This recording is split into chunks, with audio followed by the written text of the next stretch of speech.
Do you struggle with learning the difference between show and not tell? Well, let's dive in on a great example.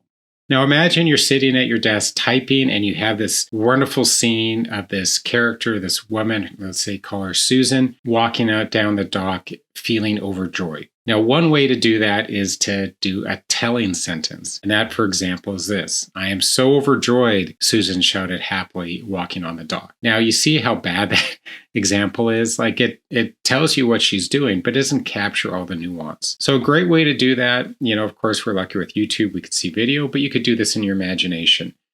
Just close your eyes and imagine someone walking down the dock. Now look at this. What do you see? We have a lot to play with here, just simply on what's going on in the scene. But let's go beyond that. Let's look at her here. She's twirling. She's spinning around. Arms are out wide as she's spinning. She's clearly smiling.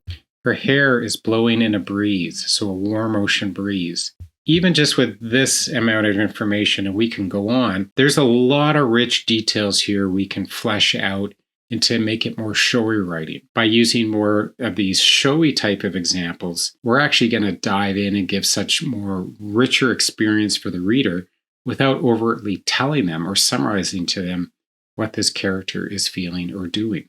Now let's fix this terrible telly sentence. So the first thing you could do is get rid of the adverbs. You've told me twice already, you don't have to tell me again. But just look at the dialogue itself. I am so overjoyed. Now, very few people are going to be expressing their emotion and stating their emotion to a character in a story. No one really does that. I don't say, I am so enjoyed, I'm so mad, I'm so happy. Usually you do it in other more subtler ways that the reader or the observer catches. So there's a lot of ways to convey I am so overjoyed without saying it. Here's just two really quick examples. Now, are these the only examples? No. But what you want to do is you want to have rich dialogue that actually conveys emotion through itself.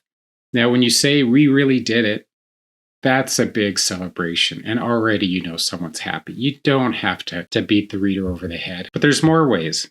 Two great ways are action and sensory. So again, a lot of these tend to overlap, so I'm kind of combining them, but let's focus on the action. So instead of just saying she's on the dock, let's describe what she's doing on the dock. With each step on the dock, Susan's heart raced faster as the warm ocean breeze washed over her. She twirled in place, laughing. Using the sensory details of her heart racing, the ocean breeze watching over, it just further enriches that sentence. And you can also make it a little bit more sensory and less action, so let's do that.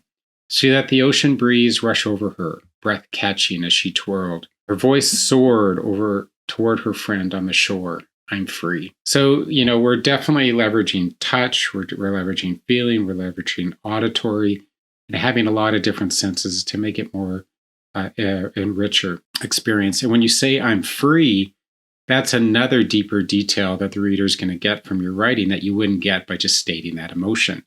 It's actually now you're kind of intrigued and you want to find out why exactly is she feeling free? What was holding her down? What just happened?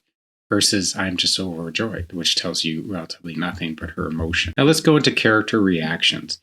Now, oftentimes you have scenes, you have multiple characters in one scene. So let's leverage that, let's build on that.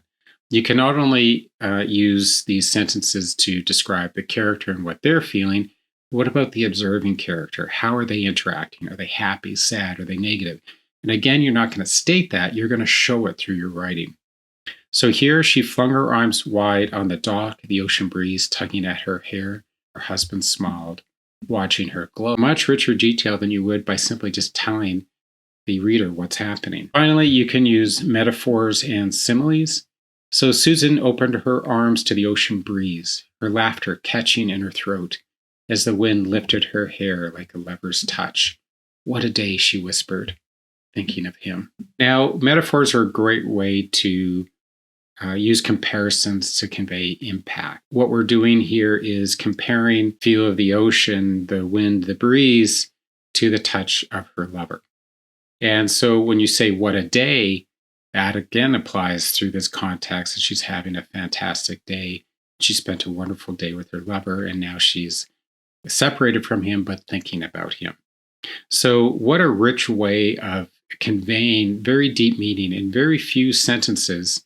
And we're not adding that many words than what we did with telling, But by showing, it's just far more richer because of it. So showing is when we take these sensory feelings and action details here that we might think about in our mind and leveraging that into more showy sentences that convey far more deeper meaning than just simply an emotion.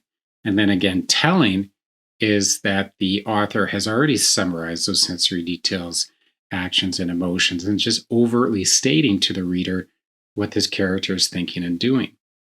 Now, again, the reader is smarter than that. They can figure it out on the details alone.